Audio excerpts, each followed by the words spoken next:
Assalamualaikum, hai semuanya, saya Audrey Nabila. Hari ini saya akan membicarakan tentang kesehatan mental berbasis pendekatan medis dan religius. Sebentar, kita ganti set dulu. Nah, di berbagai belahan dunia terdapat dua institusi yang berhubungan erat dengan kesehatan medis. Yang pertama, institusi keagamaan, yang kedua, institusi medis. Yang pertama itu institusi medis. Jadi institusi medis ini lebih berkaitan kepada hal-hal yang berdasarkan kepada sains. Dan institusi medis ini juga lebih berpusat ke arah keilmuan barat. Kalau institusi keagamaan ini itu lebih meliputi tentang fisik dan juga psikologis kepada klien yang memiliki gangguan. Dan kiblatnya dari institusi keagamaan ini lebih ke timur. Setiap ajaran agama di dunia ternyata tidak hanya berkaitan dengan aspek spiritual, tetapi juga berkaitan dengan aspek fisik dan psikologis. Contohnya adalah agama Hindu. Terdapat sistem Ayurveda. Jadi sistem Ayurveda ini membahas tentang bagaimana cara mencapai hidup sehat dan berkelanjutan. Nah, hal ini itu diselaraskan dengan ajaran agama. Contoh kedua, agama Buddha. Dalam agama Buddha terdapat beberapa jenis teknik meditasi. Meditasi ini biasanya dilakukan untuk mencari pencerahan. Ternyata meditasi ini juga berefek kepada psikologi seseorang. Selanjutnya, dalam kitab suci Injil, Yesus memerintahkan anak-anaknya untuk memproklamasikan kerajaan Tuhan dan untuk menyembuhkan. Dan yang terakhir adalah tradisi Islam. Tercantum dalam Al-Quran bahwa dan kami mengirimkan dari Al-Quran yang dapat menyembuhkan dan memberikan ampunan bagi siapapun yang yakin. Semua agama lain di dunia ini memiliki suatu karakter dasar penyembuh dalam ajaran mereka. Makanya sangat dipahami jika para pemuka agama biasanya juga dikenal sebagai orang yang bisa menyembuhkan. Dan institusi keagamaan dan tempat-tempat peribadahan lainnya bertambah fungsinya menjadi pusat penyembuhan.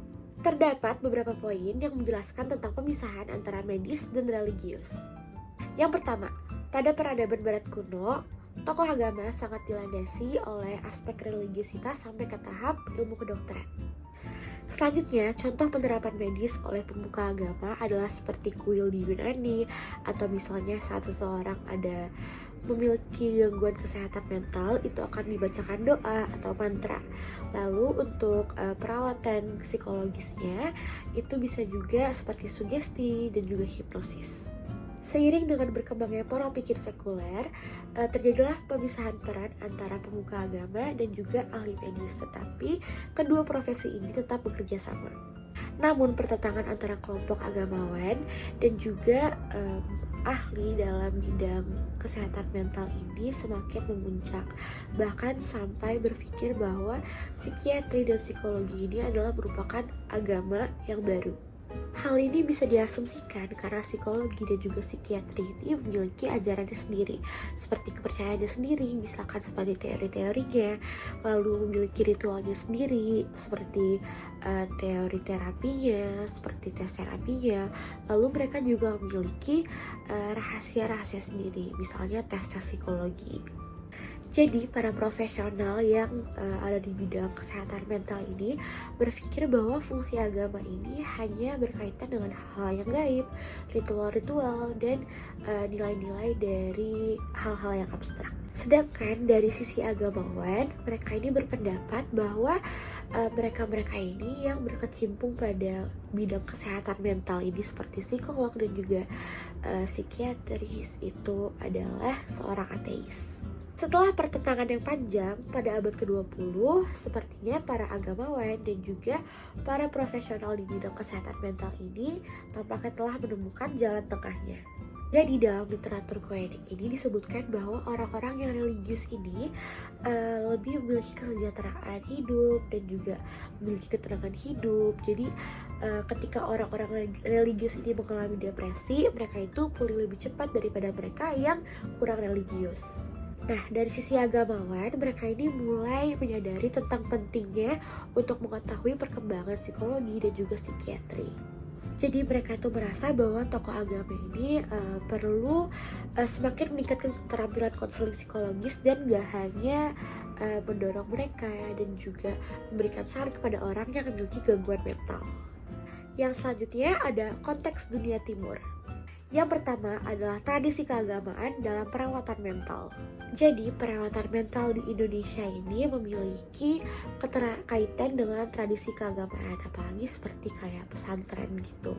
Jadi kan kalau pesantren ini berperan sebagai tempat bagi kegiatan spiritual dan juga pembelajaran agama. Jadi kayak pesantren ini juga jadi tempat rehabilitas bagi mereka yang menderita gangguan mental. Jadi peran pesantren dalam perawatan mental ini kan bukan hanya untuk tempat untuk belajar ya, tapi juga menjadi tempat untuk rehabilitasi ya. Bahkan beberapa pesantren ini sudah menginstitusionalisasikan pelayanan rehabilitasi khusus untuk mereka. Yang ketiga, perkembangan sistem perawatan kesehatan mental.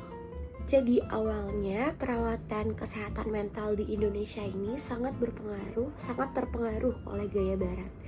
Apalagi setelah pendirian rumah sakit pada era kolonial. Namun seiring berjalannya waktu, pendekatan ini itu berkembang menjadi lebih terbuka terhadap komunitas dan juga pencegahan. Nah, hal ini itu bisa tercermin dalam perubahan Undang-Undang Kesehatan Mental dalam tahun 1966. Nah, praktik konseling seperti misalnya pesantren itu, seperti yang udah diobservasi oleh Subandi, ini ternyata tuh ada penggabungan antara prinsip-prinsip konseling barat dan juga nilai-nilai keagamaan lokal. Nah, seperti misalnya pembangunan kedekatan personal dan juga empati. Selanjutnya terdapat keterbukaan terhadap pendekatan berbasis agama. Nah, di Indonesia ini tidak terlihat adanya konflik besar antara ilmu kejiwaan barat dan juga nilai-nilai agama. Jadi para ilmuwan ini cenderung mengkaji masalah psikologis dan juga psikiatri ini dengan mengintegrasikan perspektif keagamaan. Nah, seperti yang dilakukan oleh Asosiasi Psikologi Islami yang menjadi bagian dari organisasi profesional Himpunan Psikologi Indonesia. Nah, jadi dengan integrasi antara pendekatan barat dalam perawatan kesehatan mental dan nilai-nilai keagamaan lokal, Indonesia ini mencerminkan upaya untuk mengembangkan pendekatan yang holistik dalam merawat kesehatan mental. Oke semuanya, hanya itu saja yang dapat saya sampaikan mengenai topik kesehatan mental berbasis pendekatan medis dan juga religius. Semoga apa yang saya sampaikan bisa menambah ilmu pengetahuan dan juga bermanfaat bagi semuanya. Terima kasih. Assalamualaikum.